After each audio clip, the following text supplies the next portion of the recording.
This is part 18 of Angular 6 tutorial. In this video, we'll discuss cross-field validation in a reactive form. Let's understand this with an example. Here is what we want to do. Confirm email is a required field. If we do not type anything in this field, we want to display the required validation error. On the other hand, if we have typed something in the confirm email field, the value should match with what we have in the email field. If they do not match, then we want to display the validation error. Email and confirm email do not match. To be able to do this, we'll have to compare two form control values, that is email and confirm email. At the moment, on our create employee form, we only have the email form control. So let's also include confirm email. Here is the HTML of our email form field. Let's make a copy of this and then change the bits that are required. The property name on the form errors object is going to be confirm email instead of email. We don't have this property yet. We'll create it in just a bit. The text on the label is confirm email. The ID of the input element should also be confirm email. So is the value for attribute and form control name. Finally, we also need to change it within this NJF structural directive and within this interpolation expression. To validate if email and confirm email fields have same value, we need to compare two form controls. If you look at a validator function in Angular, it only accepts one parameter, and that parameter type is abstract control. So this means we can either pass a form group or a form control as a parameter. We cannot pass two form controls to the validator function, but what we can do is group them using a nested form group and then pass that nested form group as a parameter. So let's group email and confirm email fields. For that, we are going to make use of the form group name directive. I'm going to include a div element here, and on this, let's use form group name directive. And let's set the name of this form group to email group and move this closing div after our confirm email field.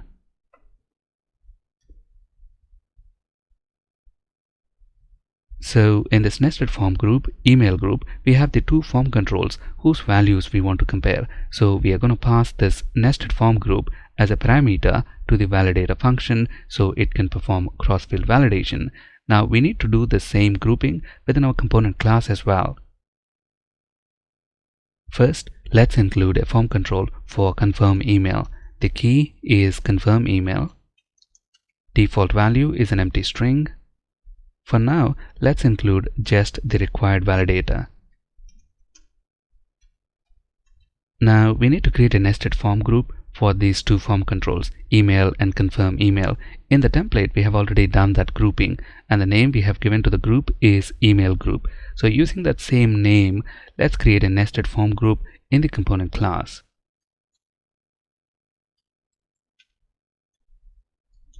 We're using the group method of the form builder class to create this nested form group, just like how we have created this skills nested form group. So within this email nested form group, we want our email and confirm email form controls. Let's save all our changes so far and take a look at the browser. Notice now, in addition to email form field, we also have the confirm email field. When I touch this field and leave it, in the console, we have an error. Cannot read property required of undefined. We have this error because we are missing confirm email property on our validation messages structure. Remember, this validation messages structure holds all the validation messages for all our form controls. Let's make a copy of this email object here and then change the bits that are required. The property here is going to be confirm email, and we want required validation error, and the validation error message is confirm email is required. We need this confirm email property on the form errors object as well, because if you look at our confirm email form control, it binds to the confirm email property of the form errors object to display the validation error. So on the form errors object, let's include this confirm email property. So just after email, let's include confirm email as well.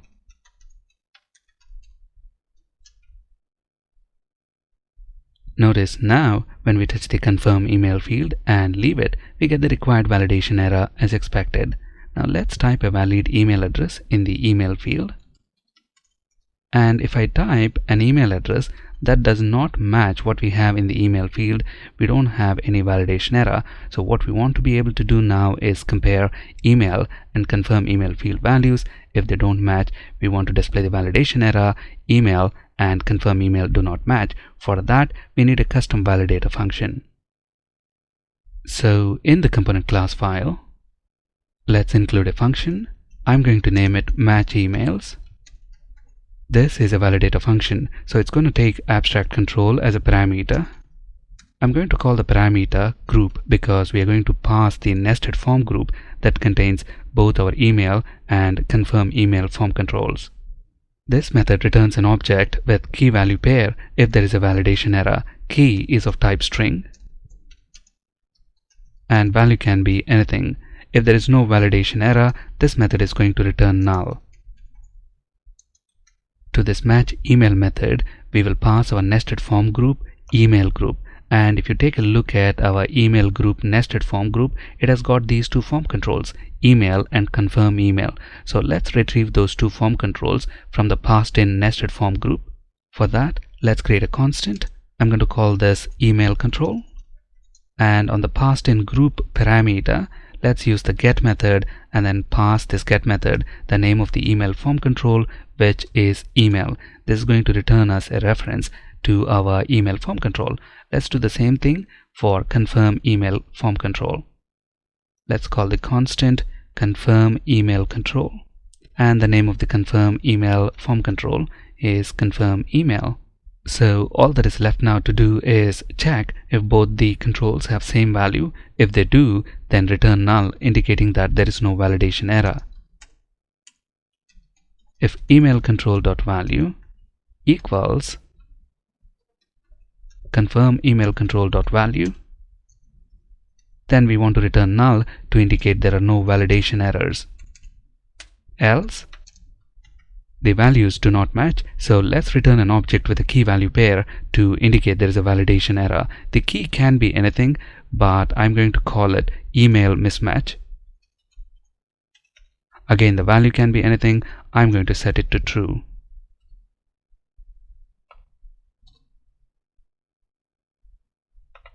Now here's the important bit to understand. To this match email method, we are passing the nested form group that we want to validate. We usually pass the form control that we want to validate. Since we are passing a nested form group here to validate, we want to tie this validator to that nested form group. In our case, the nested form group is email group. Here is our nested email group. Now let's tie our custom validator function to this nested form group. We do that by passing another object, and this object is going to have the key validator, and the value for this is going to be the name of our custom validator function. Now another very important point to keep in mind is, because we are attaching our custom validator function to the email group nested form group, when our custom validator fails, the error key that our custom validator function is returning, which is email mismatch, this key will be attached to the errors collection of this nested form group email group and not to the errors collection of email or confirm email form controls. This is very important to understand because we are going to use the errors collection of this email group nested form group to determine if our custom cross-field validation has failed. So within our validation message structure, let's include a property with this name email group.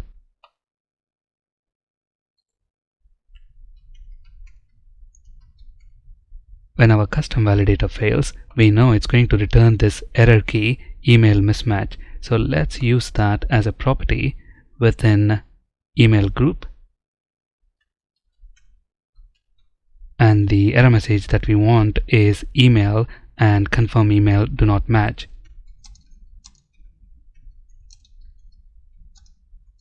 We also need this email group property on form errors object because the view template binds to it to display the validation messages. Now to the most important bit, we need to modify log validation errors method to check if our email group nested form group has failed our cross-field validation. Before we do that, let's quickly understand what this method is doing.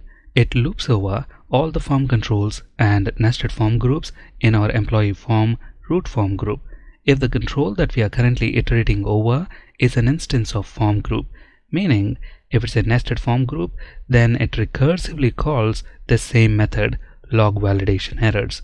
And if the control that we are dealing with is not an instance of form group, that means it's a form control. So it comes into the else block and it's checking if that form control is valid or not. If it is not valid, then for that form control, it loads all the available validation messages from our structure validation messages. And then it checks the errors collection of that form control which has failed validation. So within the errors collection, we will have the validation rule names as the keys. For example, if a form control has failed required validation, the errors collection will have the required key attached to it. So we are checking the errors collection and we are looping over each error key. And for the validation rule for which the form control has failed validation, we are loading that respective validation message into the form errors object, and the UI will bind to this form errors object to display the validation error. So the important point to keep in mind is, at the moment, this function is checking only the errors collection of a form control. But to determine if our custom cross-field validation has failed, we should also be checking the errors collection of our nested form group email group. So let's change this code accordingly. Let's cut everything that we have in the else block and move it above the if block.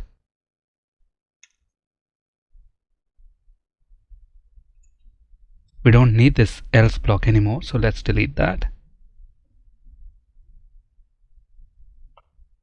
So with this change, the abstract control that we are currently iterating over, irrespective of whether it is a nested form group or a form control, we are checking if it is not valid. If it is not valid, it comes inside the if block, and then we are checking the errors collection and populating, depending on that, the form errors object with the appropriate validation error message. The UI binds to this form errors object to display the validation error. So let's make the changes required in the view template now. We want to add this bootstrap styling class has error if the confirm email property on the form errors object is truthy, or email group property on the form errors object is truthy. We want to do the same thing with the span element that displays the validation error message. Finally, we also want to display the validation error message we have in the email group property. So let's include another interpolation expression and change the property name to email group.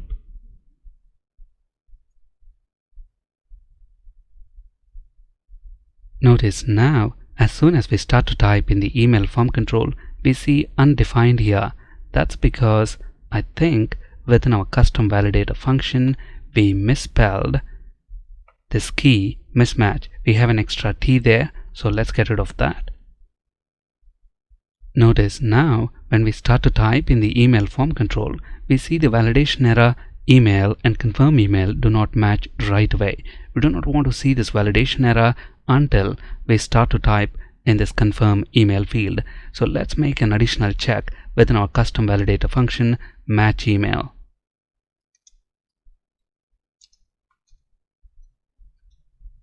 If the confirm email control is pristine, that means the user didn't have the opportunity to start typing in the confirm email form control. So at that point, let's return null to indicate we don't have the validation error. Notice now, when we type in the email field, we don't see our custom validation error. But when I start to type in the confirm email field, and if that email does not match with what we have in our email form control, we see our custom validation error. Email and confirm email do not match. But when I delete this, we see both the errors, that is the required error and our custom validation error. When the confirm email form control is empty, we only want to see the required error. For that, we need to change the binding we have in the template. Instead of having two interpolation expressions here, let's have a conditional expression.